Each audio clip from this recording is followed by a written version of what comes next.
Are you driven to apply to Darden? Do its case method and experiential approach to an MBA education draw you to its program? We do a deep dive today with our guest, the Senior Assistant Dean of Admissions at UVA Darden, into its admissions process. Please join me for this highly informative interview. Welcome to Admission Straight Talk, the podcast dedicated to graduate admissions and helping you approach the application process thoughtfully and successfully. Your host is Accepted's founder and world-renowned admissions guru, Linda Abraham. At Accepted, our mission is to get you to that unforgettable moment when you read your acceptance email and shout, "Yes, I'm in!" confident you'll be attending the perfect program to help you launch the career of your dreams. Welcome to the 439th episode of Admission Straight Talk. Thanks for tuning in. Are you ready to apply to your dream business schools? Are you competitive at your target programs? Accepted's MBA admissions calculator can give you a quick reality check. Just go to accepted.com/MBA quiz, complete the quiz, and you not only get an assessment, but tips on how to improve your chances of acceptance. Plus, it's all free. Again, use the calculator at accepted.com/MBA quiz to obtain your free assessment. It gives me great pleasure to have on Admission Straight Talk, Dawna Clarke, Senior Assistant Dean of Admissions at UVA Darden. Donna is one of the most experienced and respected MBA admissions directors I've had the privilege of knowing. She started her career in MBA admissions at UNC Kenneth Flagler, then moved to Darden, which is, I think, where we first met, served for 15 years as Director of Admissions, and then served in the same role at Tuck, and even spent a short period as an MBA admissions consultant. She returned to Darden in 2017. In all her positions and roles in MBA admissions, she is known for running an applicant-friendly admissions process while attracting great candidates to the schools that she has been associated with. Donna, welcome to Admission Straight Talk, and congratulations again on your new title. Oh, thank you so much, Linda. I'm so honored to have the opportunity to chat with you today. Thanks for the invitation. You're very welcome. Now, I'd like to start with some general questions about Darden and then get more specific and focused on admissions, okay? Can we start with just a basic overview of the Darden MBA program for listeners who are not that familiar with it, focusing on its more distinctive elements? Sure, absolutely. I'm happy to give an overview of Darden. Well, Darden is a 2-year full-time general management program. Assuming we're primarily talking about the full-time Yes. format. We do offer other formats as well, but I will focus on the full-time format. I would say one of the most distinctive elements of Darden is that it is primarily a case method school. And so our faculty over the years have revisited the curriculum and asked on occasion, is a case method the most relevant teaching method? And to date, since the school was founded in the 1950s, they continue to commit to the case method. The philosophy is that the best way to start learning how to make business decisions is to start making them. At Darden, we're trying to cultivate a variety of skills, leadership skills, team skills. It's a general management program, so people are going to get accounting skills, financial skills, global skills. But one of the most relevant skills that we're trying to cultivate are strong business decision-making skills. And the philosophy is that the best way to start to cultivate those skills is to practice. Students do over 500 cases while they're at Darden. So there's a lot of practice. It's very, practical and relevant. One of the benefits of the case method that a lot of people don't know about is that it exposes you to a lot of industries. So for students who are coming to Darden, a lot of people don't know. They know that they want to transition into a business career, but they may not know what functional area. So through the general management program, you're going to get a lot of exposure to all the functional areas of business, like accounting and economics and finance and operations. But because it's a case method school, every case is set within an industry. So in your 2 years at Darden, a student is going to get exposed to almost 70 different industries. So even if you don't go into energy, knowing a little bit about energy may be really valuable to you if you have a client in the future who's from the energy industry. You're going to have, cases from transportation, hospitality, financial services, consulting, startups, petrochemical companies. I love the phrase, we don't know what we don't know. And the average age for entering MBA students to the full-time format tends to be 27 or 28. And I've just seen so many examples of people who were not sure what they wanted to do, came and I can think of one woman who was never previously exposed to the airline industry, hadn't even thought about pursuing a career in the airline industry. In her first year, did about 3 or 4 cases in the airline industry, and it really resonated with her. She did an internship with American Airlines, got a full-time job offer, and ended up going to American, rising the ranks of American Airlines to a C-suite position. Wow. So that is the beauty of a case method. You get to experiment and learn a lot about different industries. Darden is also known for its sense of community. There are a multitude of things you can get involved in at Darden. There are affinity groups that you can become involved in. There are professional organizations. There are things like the cold call choir and social organizations. I also think our location is an asset. So Darden is part of the University of Virginia. UVA has 9 professional schools. Darden students can cross-register and take up to 2 electives in the second year at any of those 9 schools, as long as they're a graduate level class. I always encourage students to, tap into some joy and just get lost on the UVA website as well as the Darden website. And then I think our location in Charlottesville, just in terms of 2 years, a place to spend 2 years of your life, is an asset. I think if I didn't work for Darden, I'd work for the Charlottesville Tourism Department. It's rated like #1 foodie town in the country by Rand McNally, 41 vineyards, lots of breweries, lots of history at UVA. So I do encourage people as they're looking at Darden to take advantage of the opportunities that are at the University of Virginia, as well as Darden, and the opportunities to try a different area of the country. It's gorgeous too. It is gorgeous. You make would make a wonderful booster for the tour, whatever it's called in Charlottesville. Something to fall back on. I don't know if you remember, you took me to Monticello when I visited Darden, but I had a wonderful time. Yeah, good. It was great to have you, Linda. Yeah. And I think the other thing is it's still 2 hours away from DC. That's correct. It's 2 hours from DC. We have Amtrak right here. So I often, if I have to go to New York City for work, I hop on the Amtrak.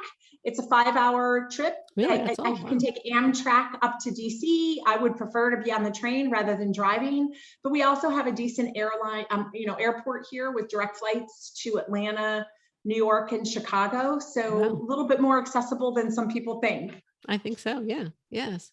All right, let's move on from that. But thank you very much for the overview. Now, I was going to ask what's new. Obviously, one of the things that's new, which is already getting a little old, is COVID. What COVID adaptations does Darden intend to keep in its MBA program and admissions, for that matter? Well, I'm really glad that you asked this question, because I think the manner in which a school has navigated COVID says a lot about the school, and I could not be more proud of the way that Darden navigated COVID. So I'm gonna give everybody a little bit of an overview of how we navigated it, so you have some context about how I think that's going to carry forward. First of all, I think it starts, from the top down, and I'm on the Dean's leadership team, and the mantra from the beginning was really to navigate COVID with a great deal of compassion, obviously high level of commitment to the safety and health of our entire community, but to do so with a great level of compassion. So when COVID struck in March, you may remember that a lot of students who were applying to business schools in round 3 could not take a GMAT or GRE because test centers were closed worldwide. And I think, again, the guiding mantra was to really be compassionate. Imagine what it would be like if you're a student and you want to apply to business school and you can't take one of the entrance exams. So Darden immediately went to a model of test flexibility to help accommodate students. During COVID, we granted 94 deferrals of students who could not get here last year to this year. I mean, in a 35-year career in the industry, have never been in a position to have to grant so many deferrals, but it was the right thing to do. Darden is the only top business school that introduced the option to start in January. So say you're an international student from around the world, I think that they felt really cared for because they could defer their enrollment for a full year, that any student, any of our admitted students also had the option to start in January. And that was a heavy lift on the part of the faculty and staff to have two starts. When you're used to having one August start, to have two starts was a really heavy lift. I think you also have a lockstep first year, don't you? Yes, we do. And which would make it more difficult, frankly. Yes, they condensed it so that if you didn't start in August, you start in January, early January 4th, and they finished on July 4th, and they condensed the entire first year into that 6-month period of time. That is what we call Section J. They are incredibly close.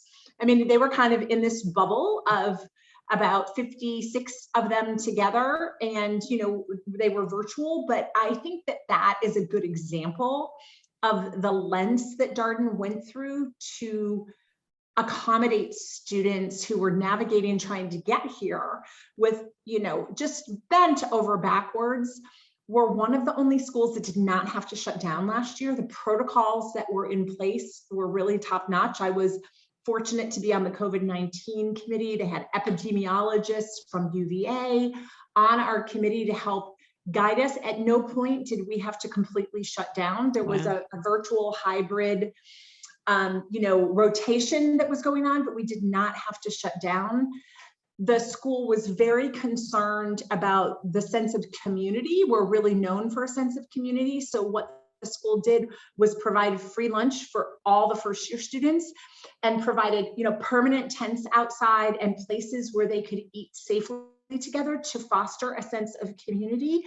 So Darden was named by Poets and Quants like the school that navigated COVID with the most flexibility and compassion, and I'm really proud to have been a part of that. I think some of these things are self-perpetuating because you do it because it's the right thing to do. You get positive feedback, and then there's more of that that is done. So I think that what will go forward is it was good reinforcement of how important flexibility and compassion are to each other in these times. And generosity. I mean, I think it was amazing that the school provided free lunch for the whole year for students to foster a sense of community at a time when that sense of community is really vulnerable because people were virtual. So, we did not replicate the January section this year. We're going to study the January section and see what they have to say about it, and then how they do in terms of recruitment as second years. But it went well, and one of the silver linings is that they are such a close cohort, and they just came back. They started today, the second year class, and kind of fun because they're meeting some of their classmates for the first time. But again, I'm like very, very, very proud to be part of a school that handled COVID so well. And I think that kind of sensitivity to the human being and a sense of being accommodating and was really something to be proud of. I agree with you. I have a couple of questions on the accommodation. So you deferred, I think you said 90 something people. Did most of the deferrals go into to Section J, or were they deferred a full year? Okay, so that's interesting because about 55 started in January. Okay. And then an additional 94 were deferred to this class. Wow. And then some of that, we also have the Future Year Scholars Program. So I think 16 of the 94 were Future Year Scholars, and 81 of the 94 actually matriculated last week. So they stuck with us. I think, again, these things are self-perpetuating. I think they really appreciate sure. These kids had a dream. They wanted to be here last year, and in some cases just couldn't get here because of COVID or visas or both. And so they were very loyal to us. So 81 out of the 94 deferrals That's showed up very at Darden. impressive. Yeah.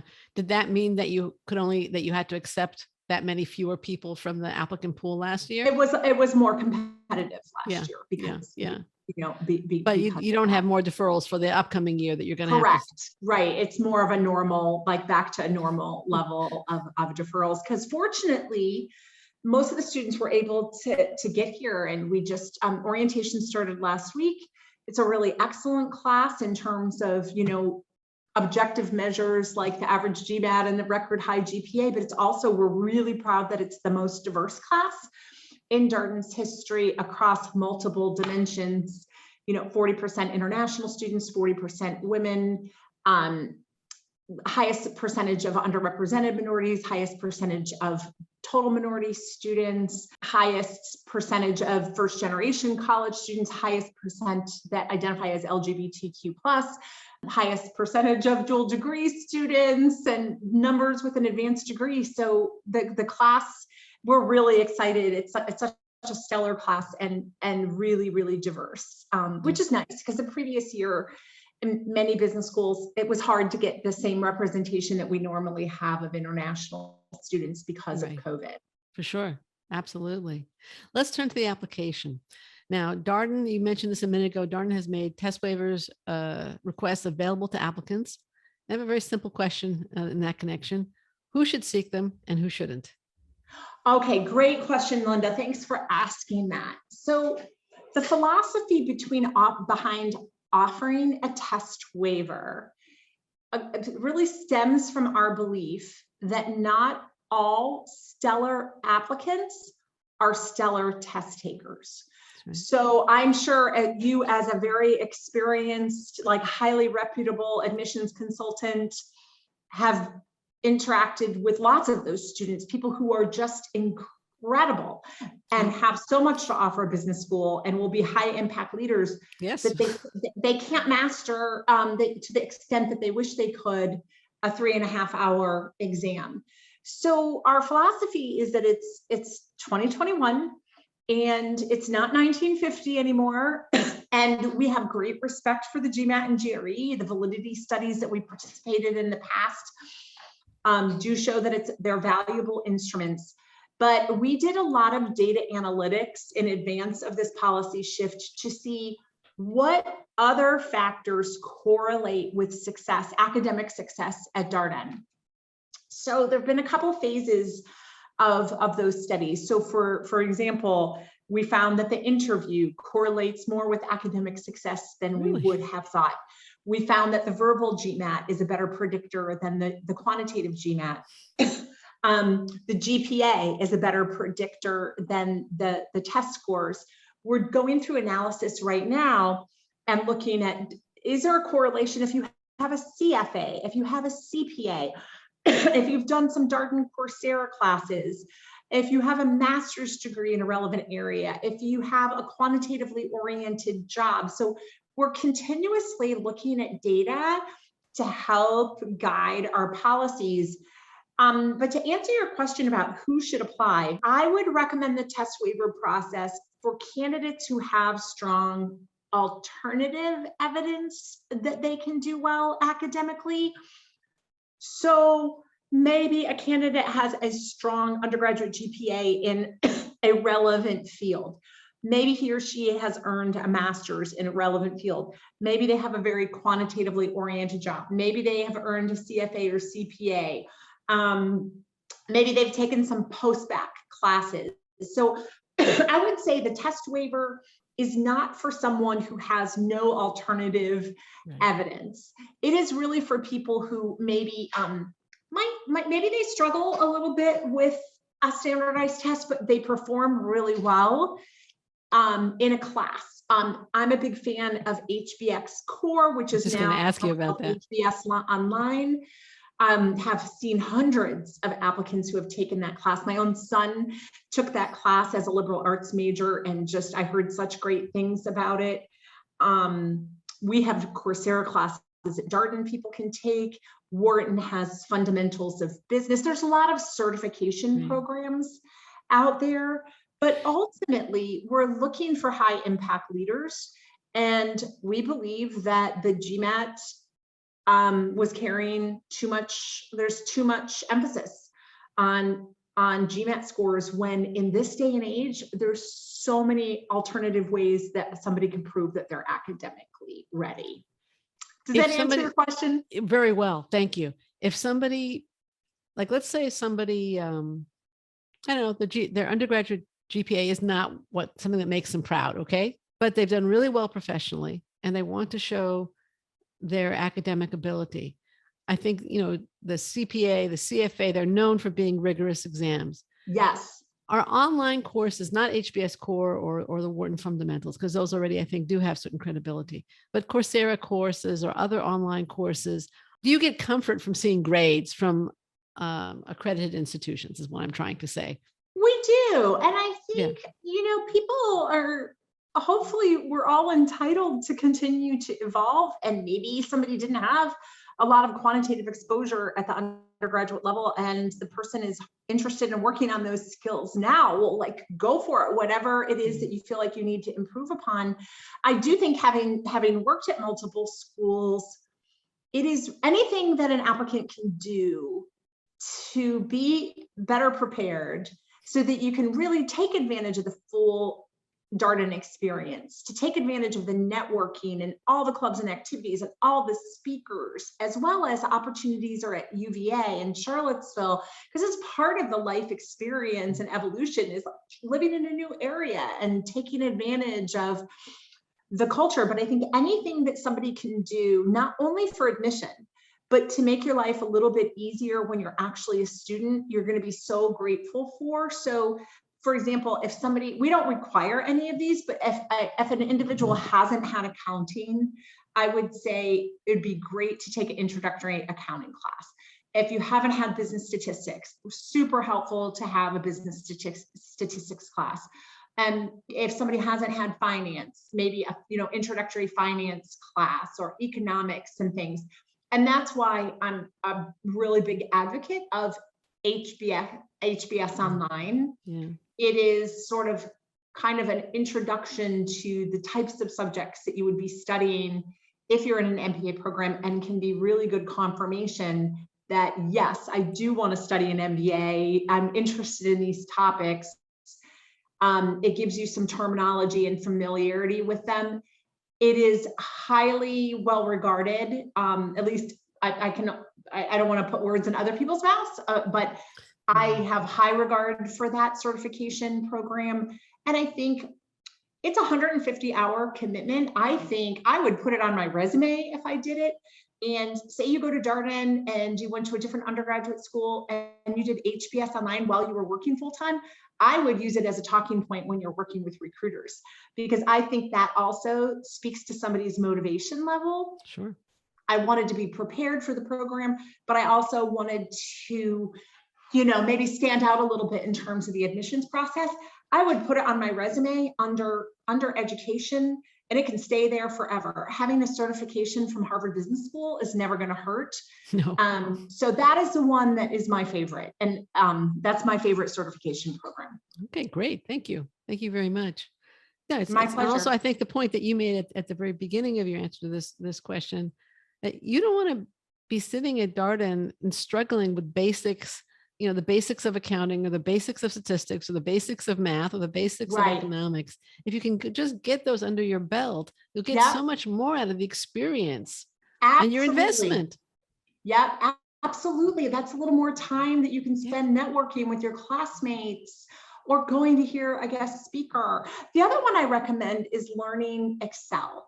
And I think students are going to be, you don't have to be a master of it, but have some familiarity with Excel before you come. That's something that you can do. Again, not a requirement, but it's something that you can do to make your life a little easier. For sure, for sure. What happens to an application after the applicant hits submit? How is it processed and evaluated? Okay, great. Well, I'll answer this in two ways, in terms of the application flow, and then also you might be getting at sort of what we evaluate. So we're very proud with how many touch points there are with our applicants. As you well know, again, very experienced admissions consultant, you know the blood, sweat, and tears and hours that these applicants put into this process and the stress that can be involved. We really, acknowledge that and want people to know we're part of the reason we're in these jobs is we love reading your stories. We love interviewing you. We're inspired by them. Every application is reviewed by 3 people. So there's what we call a pre-interview read, where a member of the admissions committee will review an application and decide if that person should be invited for an interview. The exception is early action. In early action, applicants can opt into a self-selected interview. Then after the interview, it is read again, sometimes by 1 or 2 people before it goes to me. So there's a process to read it before an interview, the interview is conducted, and then it goes on. Lots of different, we intentionally have different people looking at it because we're human beings, we want to make good decisions. And as much as we're trained, we can all bring biases in that we try to work against. But just having more opinions and, experienced opinions, I'm really proud of our team in terms of how experienced they are and the lack of turnover on our team. It is definitely a holistic process, and I'll mention some things that are taken into consideration in the evaluation process that are not necessarily in order of importance, but we do want people to do well academically, so we want you to be successful. So we'll look for evidence that somebody can do well academically, but we do it in a progressive way. That's why we have the test waiver. So people can, if you don't perform well on a standardized test, but you perform well in other ways, then let's let somebody prove it beyond just the GPA and standardized test score. Sure. We look at professional experience. In the first year class, there are people who come from 28 different industries. Some of them are traditional business backgrounds. Some are from healthcare, and nonprofits, Peace Corps,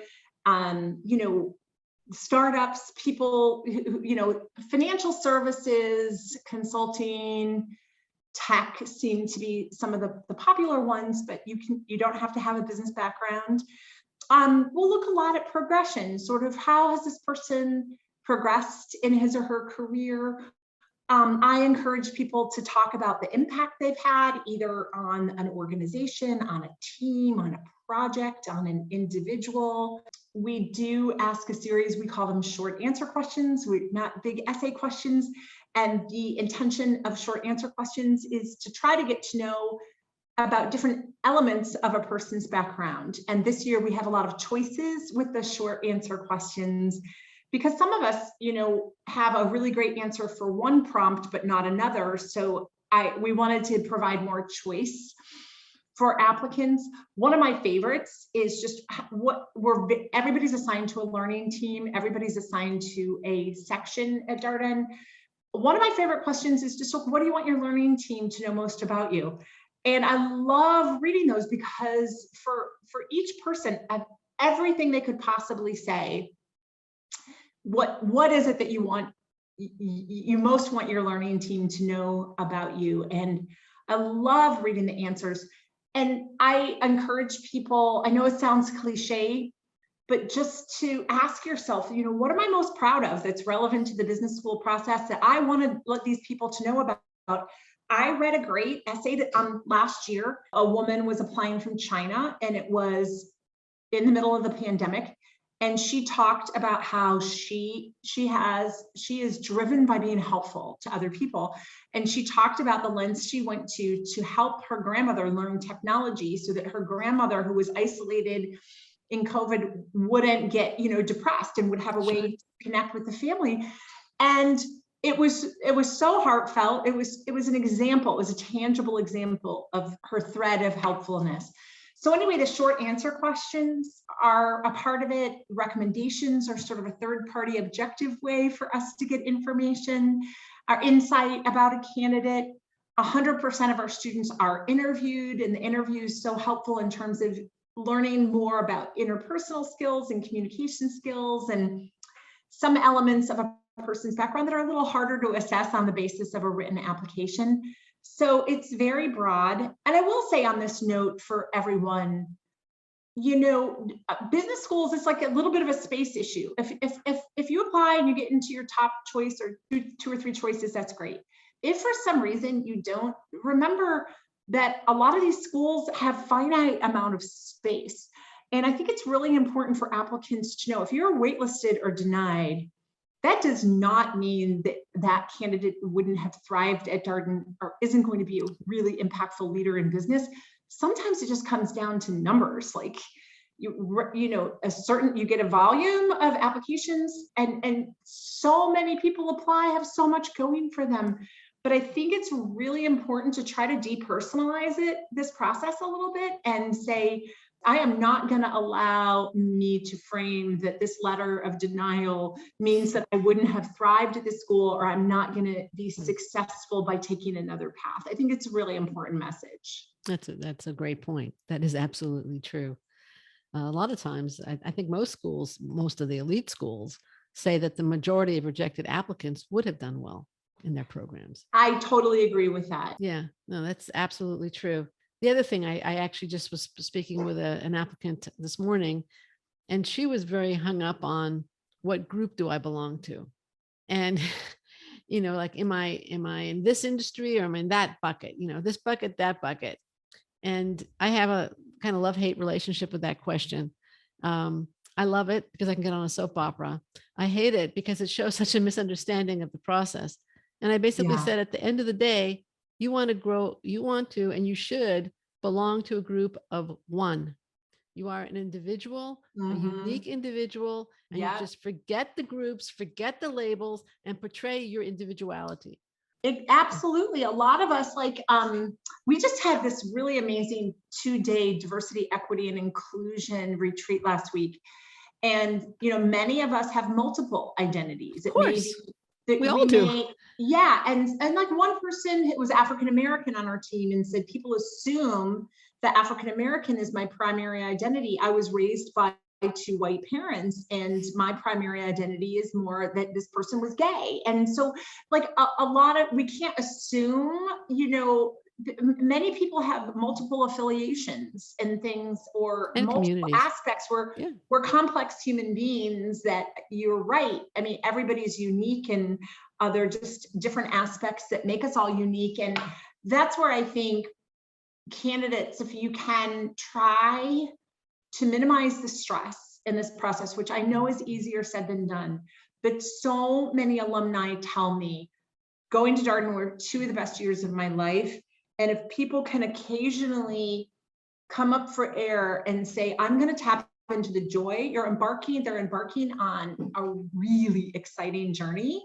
And going through the application process can really help, some of the essay questions really get you thinking, right? Right. What I'm most proud of that's relevant to a business school admissions process that I'm just really excited to share with these people. And just for the applicants out there that are listening, just try really hard to tap into the joy and the precipice of this exciting chapter. And also, like I said before, it's not just Darden, it's UVA. I mean, there's phenomenal resources at UVA, and I'm a big fan of Charlottesville. So kind of spend some time just getting lost, not only on the Darden website, but exploring what you can learn virtually about UVA and Charlottesville, because I think they're a big part of the growth opportunity too.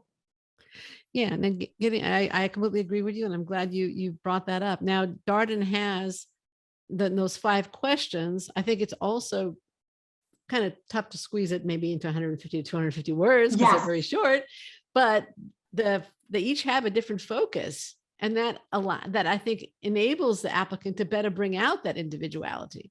Exactly, because they're kind of aimed at, one is more sort of leadership and impact oriented, and another is a little bit about your worldview. We want people, everybody's going to be a leader in some way, whether it's in a traditional business function or using business skills in a non-traditional way, we really believe that it's important to have global skills and DEI skills and embrace others' opinions and gravitate to the person who doesn't look like you and learn more from that student from a country that you've never visited. We really are trying to look for people who are going to embrace the diversity of the people around them.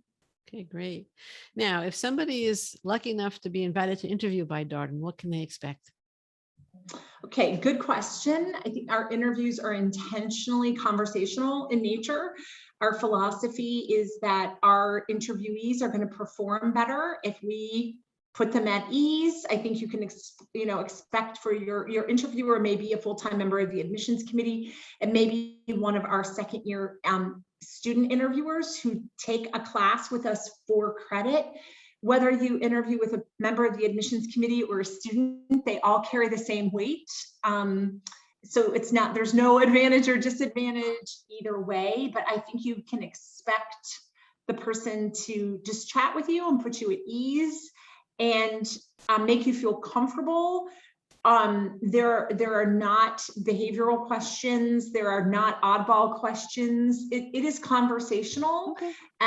A lot of questions, maybe kind of aimed at why, like, okay, why did you make this, choice of undergraduate school and what prompted your interest in maybe a specific major, how they just kind of going through their background. And I think it's less about what someone says and more about their interpersonal and communication skills. And is it blind? Is it, in other words, as the interviewer? It is blind. They're intentionally blind. And we do that because we don't want anything in the application to positively or negatively influence us. Too much research shows if you know a GPA or a GMAT, even if you try to block it out, we don't want to make assumptions about anyone. So they are blind. I think people will find that they're quite conversational and a pleasant experience. Okay, great. Thank you. What's the most common mistake you see applicants make? Or mistakes? Yeah, I think kind of going back to, it's such an easy mistake for us all to make, maybe writing an essay with more the lens of like, I'm going to write what I think these people want to hear, as opposed to being really in tune with yourself and just like, I am so excited to let them know about, this. And like I said, maybe that example that I gave earlier of the woman who used the example of teaching her grandmother might not be an obvious response that we got, but it worked really well. And it was very authentic to her. I think sometimes when people are writing an essay, sometimes you see people who say like, according to Thomas Jefferson, blah, blah, blah. And that's not really helpful because it tells me something about Thomas Jefferson, but not the applicant. The other thing I would say is, we see this every day, is somebody might apply to Darden, but not saying this is why XYZ school is my top choice and it's not Darden. So just basic proofing. I think another one is, I would really encourage people, I have a video blog on the resume. Yeah, by the way, Donna's videos are excellent. Oh, thank you. Well, I have a video blog that I encourage people to watch, because we try to be transparent about the process and try to give you some helpful tips. It is not a requirement to have a perfectly polished resume. However, if you're going to have to do a resume eventually when you're in an MBA program, why not do a little research? Like, what is the format what's a really professionally oriented format, and really spend some time on your resume, both in terms of the substance, but just the layout. Occasionally we see some not very professionally looking resumes, and a resume is an opportunity to show your personality and your impact. So when I'm interviewing someone, sometimes I like to see like their personal aspect of their resume. What are they interested in? Where have they traveled? Sometimes it's nice just in terms of striking up a conversation with someone, but that is an opportunity to really show your professionalism and personality and impact, and that some people maybe like might not take so much care with. Okay. Thank you. Now, some applicants have specific elements of their background that they're concerned about. They're really concerned about it. Yeah. How do you view applicants who, and I have two, they're different examples. The first one is applicants who had a dip in grades or perhaps a period of unemployment due to depression or emotional Yeah. illness. That's kind of one category. Yeah. The second category would be applicants who were young and made a mistake, and they have an academic infraction or a misdemeanor, perhaps a DUI on their Yeah. record. And let's keep it to the person who has one such incident, not multiple incidents. Yeah, okay. So I'm going to speak for myself only because I can't speak for other admissions Sure. officers at other schools. We are fortunate in that I think I've had a fair amount of education around mental health issues. And I personally am really inspired when people feel comfortable disclosing that as part of their history. And if people fell and broke their ankle, there would be no shame in telling us they fell and broke their ankle, and there should be no shame affiliated with having had a bout of depression either. So I consider myself in a very the camp of how one should think about mental health challenges. It's a growing number of students that experience mental health issues. I think the important question to ask yourself, regardless of any medical condition, whether it's mental health or physical health, is am I ready to embark on this challenge next year? And, we empower you to make that decision for yourself. The vast majority of mental health issues happen. They're not chronic, ongoing issues. Even if they are, I'm really proud to say Darden has 2 full-time psychologists here to help students who might need some support, whether it's just a low level of stress or maybe a mental health challenge. We have some incredible resources here. So if it's part of your history and some people are much more open about it and some people choose to be private, that's your choice. But I have seen in the last couple of years an increase in the number of people who talk about maybe I needed to take a year off or a semester off because of one of these challenges. And it's no different than any kind of physical challenge. And I think just, again, the most important thing is regardless of what your medical issue is this timing the best for you, or would the following year be better for your timing in terms of having proper treatment or surgery or whatever an individual needs for a medical challenge? But I am more impressed, and I think this is a good sign of our times, that this generation is comfortable disclosing something that maybe in a previous generation they would not be. That's a positive trend. Okay, great.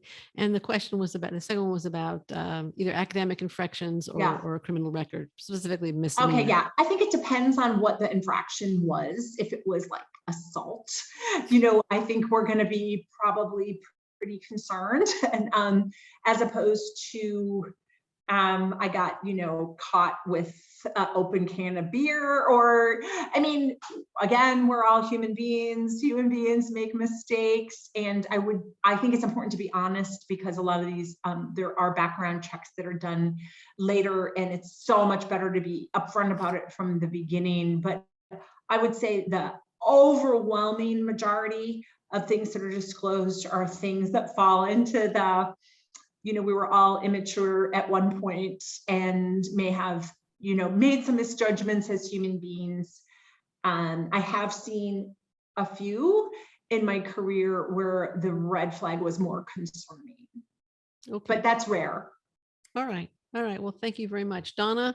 This has been amazing. Thank you so much for joining me today. We're going to link to the Darden website from exhibit.com/439, as well as to other resources that would be relevant to Darden applicants.